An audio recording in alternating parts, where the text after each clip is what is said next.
మహాదరిద్రం, మీరు దేశద్రోహులు. మన అక్క ఉంది కదా, వంకరక్క, అదే సారీ మౌనిక సుంకరక్క, ఎప్పుడు వంకర టెంకరగా మాట్లాడుతుంటది కదా. ఆమె క్రైస్తవుల గురించి, దళిత క్రైస్తవుల గురించి, దళితుల గురించి, దళితుల రిజర్వేషన్స్ గురించి, ఎస్సీ ఎస్టీ అట్రాసిటీ కేసుల గురించి, వాళ్ళ మీద పెట్టాల్సిన 420 కేసుల గురించి ఏదో ఉపన్యాసాలు ఇస్తుంది. ఆ అక్క గురించి మాట్లాడుకుందాం. ముందుగా ఆ అక్క వీడియో చూసి ఒకసారి అక్క ఏం మాట్లాడుతుందో వీడియో చూడండి. జై శ్రీరామ్. నేను మౌనిక సుంకర.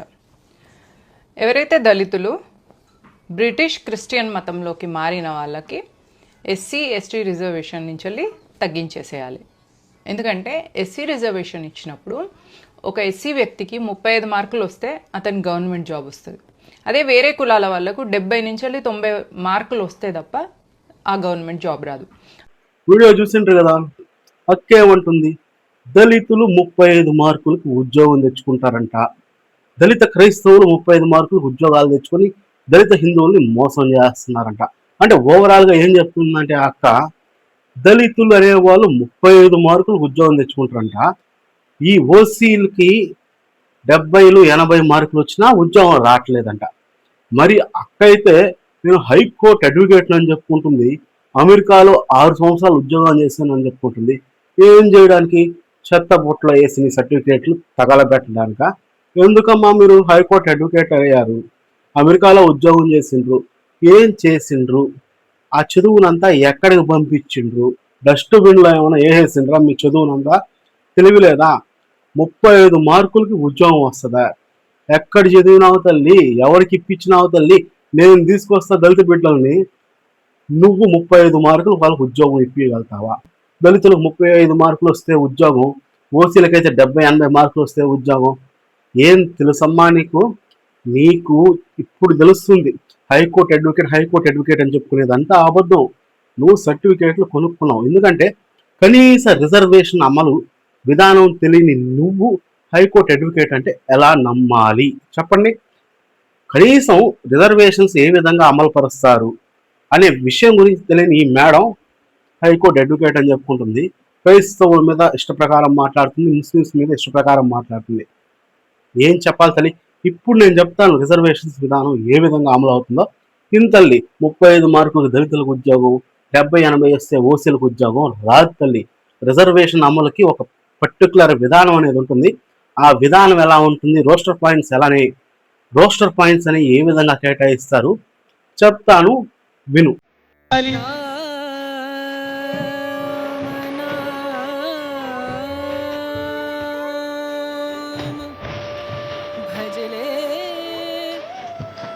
నాకు తెలిసిన ఒక అమ్మాయి శ్రావణి అని ఎస్సీ అమ్మాయి ఉంది. ఆ అమ్మాయి ఈ మధ్య మనం చూసుకుంటే డిఎస్సి రిజల్ట్స్ వచ్చాయి కదా, డిఎస్సిలో ఆ అమ్మాయికి 92 మార్కులు వచ్చాయి. అంటే 100కి 92% మార్కులు వచ్చాయి. కానీ ఆ పాప ఉద్యోగం రాలేదు. అదే నాకు తెలిసిన లోకేష్ అనే ఒక ఓసీ అబ్బాయి ఉన్నాడు. ఆ ఓసీ అబ్బాయికి ఏమో 83 మార్కులు వచ్చినా ఉద్యోగం వచ్చింది. ఎస్సీ అమ్మాయి ఉండి 92 మార్కులు వచ్చినా ఉద్యోగం రాలేదు. ఓసీ అబ్బాయి ఉండి 83 మార్కులు వచ్చినా ఉద్యోగం వచ్చింది. ఏ విధంగా వచ్చిందో ఇప్పుడు ఎక్స్ప్లెయిన్ చేస్తాను చూడు తల్లి. 35 మార్కుల తెలివితేటలు దళితులయో లేదా 35 మార్కుల తెలివితేటలు నీయో ఇప్పుడు జనాలు తెలుసుకుంటారు. వీడియో మొత్తం చూడండి, క్లియర్గా ఎక్స్ప్లెయిన్ చేస్తాను. వీళ్ళ తెలివితేటలు, వీళ్ళ అవివేకం ఏ విధంగా ఉంటుంది, వీళ్ళేదో జ్ఞానులైనట్టు, మహా జ్ఞానులైనట్టు, ఈ దేశాన్ని ఏదో ఉద్ధరిస్తున్నట్టు కలరింగ్ ఎలా ఇస్తున్నారో తెలుసుకుందాం.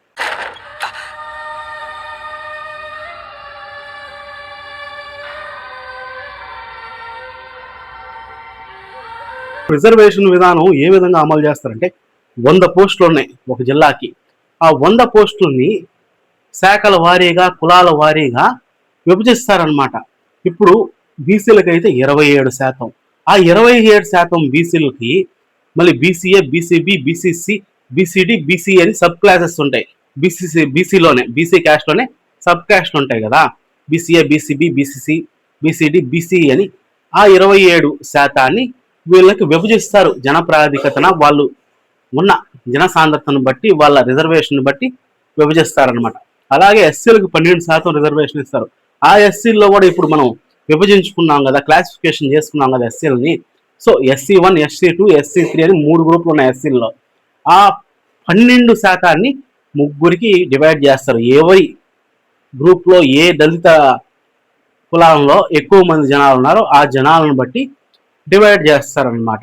ఎస్టీలకి 6% రిజర్వేషన్ కల్పిస్తారు. 6% ఎందుకు కల్పిస్తారంటే ఎస్టీ జనాభా చదువుకునే వాళ్ళు తక్కువ ఉంటారు. వాళ్ళకి 6% రిజర్వేషన్ కల్పించినా కూడా ఆ పోస్టులు చాలా వరకు మిగిలిపోతున్నాయి. ఎందుకంటే ఆంధ్రప్రదేశ్లో చూసుకుంటే ఎస్టీ ట్రైబ్స్లో కొంతమందికి అసలు చదువు అనేది లేదు. సో పోస్టులు కూడా మిగిలిపోతున్నాయి. సో ఈ 3 కులాలని పక్కన పెట్టేస్తే ఎస్సీ, ఎస్టీ, బీసీని పక్కన పెట్టేస్తే ఇక్కడ బీసీలకి 27% ఇస్తున్నారు, ఎస్సీలకి 12% ఇస్తున్నారు. అంటే ఎస్సీలో ఉన్న కులాలన్నీ కలుపుకుంటే, బీసీలో ఉన్న కులాలన్నీ కలుపుకుంటే, ఎస్టీలో ఉన్న కులాలన్నీ కలుపుకుంటే 6% ఇస్తున్నారు అనమాట. ఈ 3 తీసేస్తే మిగిలిన పోస్టులన్నీ ఓసీ కేటగిరీ, జనరల్ కేటగిరీ చేసిండ్రు. జనరల్ కేటగిరీలో దాదాపు 52% పోస్టులు ఉంటున్నాయి. ఆ 52 పోస్టులు జనరల్ కేటగిరీ చేసిండ్రు అనమాట. ఆ జనరల్ కేటగిరీ అంటే ఏంది? టాప్ మార్క్స్ వచ్చిన వాళ్ళు ప్రతి ఒక్కరు జనరల్ కేటగిరీకి అర్హులే అని ఇంతకు ముందు దాకునింది. కానీ ఈ మధ్య కాలంలో ఏం చేస్తున్నారంటే గత 10 సంవత్సరాల నుంచి జనరల్ కేటగిరీ అనే విధానాన్ని మార్చేశారనమాట. ఆ జనరల్ కేటగిరీని ఓపెన్ కేటగిరీ చేసి ఆ ఓపెన్ కేటగిరీలో ఉన్న పోస్టులు కేవలం ఓసీ వాళ్ళకే ఇవ్వాలని ఇస్తున్నారు. చూసుకుంటే ఇప్పుడు బీసీ వాడికి 95 మార్కులు వచ్చి ఓసీ వాడికి 92 మార్కులు వచ్చినా ఓసీలో ఉన్న పోస్టు ఓసీకే ఇవ్వాలి, బీసీలో 95 మార్కులు వచ్చిన పోస్టు బీసీ రిజర్వేషన్లో ఇవ్వాలి అనే నిబంధనని, జివోని చేసిండ్రనమాట. ఇప్పుడు ఏం జరిగిందంటే జనరల్లో 52% పోస్టులు ఉంటే ఆ 52% పోస్టులకి ప్రతి కులం వాడు పోటీ పడవచ్చు. కానీ ఇప్పుడు ఏం జరిగింది? ఆ 52% పోస్టులకి ఓసీ కులాలు మాత్రమే పోటీ పడుతున్నారు. అది అర్థం చేసుకోవాలి. ఇప్పుడు చూసుకుంటే 48% ఉద్యోగాలు 3 కులాలు పంచుకుంటుంటే దాదాపు 52% ఓసీలే తీసుకుంటున్నారు. మళ్ళీ ఈ 52% కాకుండా 10% ఏముంది? ఈడబ్ల్యూఎస్ రిజర్వేషన్ అని చెప్పి ఆ ఈడబ్ల్యూఎస్ పోస్టులు 10% ఇచ్చేస్తున్నారు. మనం చూసుకుంటే నేను చెప్పాను కదా, లోకేష్ అని 83 మార్కులు వచ్చిన ఉద్యోగం వచ్చిందని. ఆ పిల్లోడికి వాళ్ళ తాతకి 25 ఎకరాల భూమి ఉంది. 25 ఎకరాల ఆసాములోళ్ళు.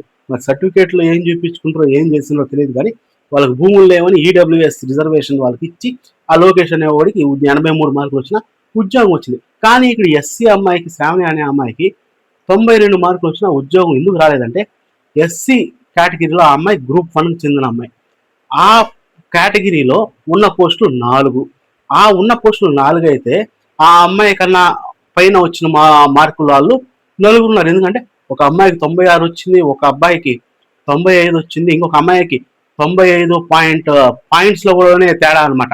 అలా ఈ 92కి వచ్చేటప్పుడు 4 పోస్టులు అయిపోయాయి. సో 92 మార్కులు వచ్చినా కూడా ఎస్సీ అమ్మాయికి జాబ్ రాలేదు. ఎందుకంటే వాళ్ళ గ్రూప్లో, వాళ్ళ క్యాస్ట్లో 4 పోస్టులు మాత్రమే ఉన్నాయి. ఆ 4 పోస్టుల్లోనే ఇవ్వాలి కాబట్టి ఆ అమ్మాయికి జాబ్ రాలేదు. ఇట్లా లోకేష్ విషయానికి వస్తే ఈడబ్ల్యూఎస్ రిజర్వేషన్లో ఎక్కువ మంది అభ్యర్థులు రాయలేదు ఎగ్జామ్, కానీ వాళ్ళకి 10% రిజర్వేషన్ ఉంది.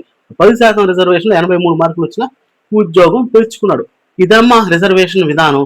రిజర్వేషన్లో 35 మార్కులు వస్తే ఉద్యోగం వస్తుంది, 80 మార్కులు వస్తే ఉద్యోగం వస్తుంది అని ఏం ఉండదమ్మా. ఇక్కడ ఏంటంటే ఎస్సీలకి 65% అర్హత అనమాట. మీరు చూసుకుంటే ఎస్సీలు 65% మార్కులు తెచ్చుకుంటే అర్హత సాధిస్తారు. ఏ స్కూల్లో చదువుకున్నావో, ఎక్కడ చదివి, ఏ కాలేజీలో చదివి లా చేసినావో, ఎక్కడ చదివి నువ్వు అమెరికాకి వెళ్ళినావో నాకైతే తెలియదు, కానీ రిజర్వేషన్ విధానం గురించి నీకు అసలు ఏం తెలియదు. ఆ విషయం నాకు అర్థమైంది. 35 మార్కులు వస్తే ఉద్యోగం వస్తుంది ఎస్సీలకి, 80-90 మార్కులు వస్తే ఓసీలకు ఉద్యోగం వస్తుందని కాదమ్మా. వాళ్ళు ఇచ్చిన పోస్టులను బట్టి, ఆ రోస్టర్ పాయింట్ని బట్టి, ఏ క్యాస్ట్కి ఎన్ని పోస్టులు ఉన్నాయో విషయాన్ని బట్టి ఉద్యోగం వస్తుంది అనమాట. అక్కడ ఎస్సీలకు వచ్చే విసులుబాటు ఏం తెలుసా? Age relaxation.